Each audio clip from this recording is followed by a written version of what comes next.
नमस्ते बच्चों। आज हम कक्षा 6 की पाठ्य पुस्तक बसंत से चाँद से थोड़ी सी गप्पे नामक पाठ पढ़ेंगे। इस कविता के कवि हैं शमशेर बहादुर सिंह जी।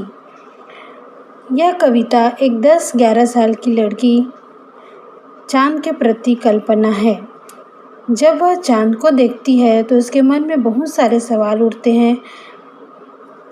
इस कल्पना को कवि ने व्यक्त किया है।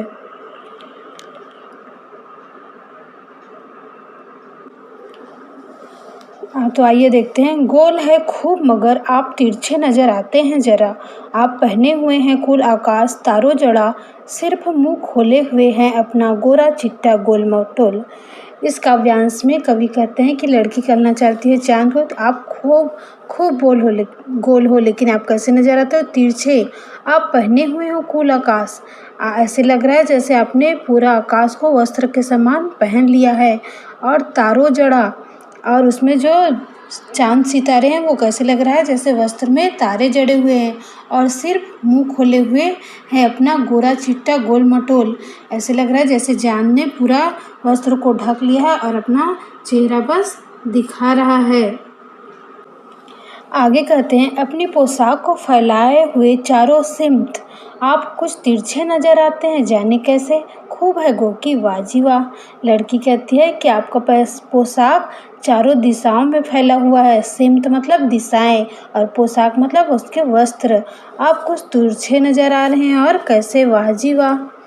इसके बाद आगे लिखा है हमको बुद्धू ही निरा समझा है, हम समझते ही नहीं जैसे कि आपको बीमारी है। आप घटते हैं तो घटते ही चले जाते हैं और बढ़ते हैं तो बस यानी कि बढ़ते ही चले जाते हैं। दम नहीं लेते जब तक बिल्कुल ही गोल ना हो जाए। बिल्कुल गोल यह महाराज आपका अच्छा ही नहीं होने में आता है। कवि कहते हैं, लड़की कहती है कि वह चांद से बातें करते हुए कि लगता है आप मुझे बुद्धू मतलब कम अकल का समझो, नीरा मतलब पूरा बुद्धू ही समझ लियो।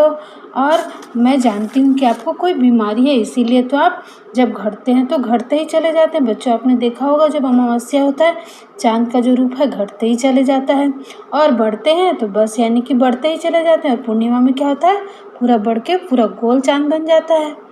दम नहीं लेते हैं जब तक बिल्कुल ही गोल ना हो जाए।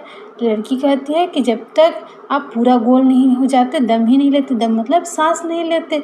बिल्कुल गोल यह महाराज आपका अच्छा ही नहीं होने में आता है। लड़की कहना चाहती है कि चांद आपको जो बीमारी है, मर्ज मतलब बीमारी हो, कभी ठीक ही नहीं होता, क्योंकि आपका आकार जो है कभी एक रूप में नहीं रहता। कभी छोटा रहता, कभी बड़ा, कभी आधा। इसलिए जो ये आपकी बीमारी है वो ठीक ही नहीं हो रही है।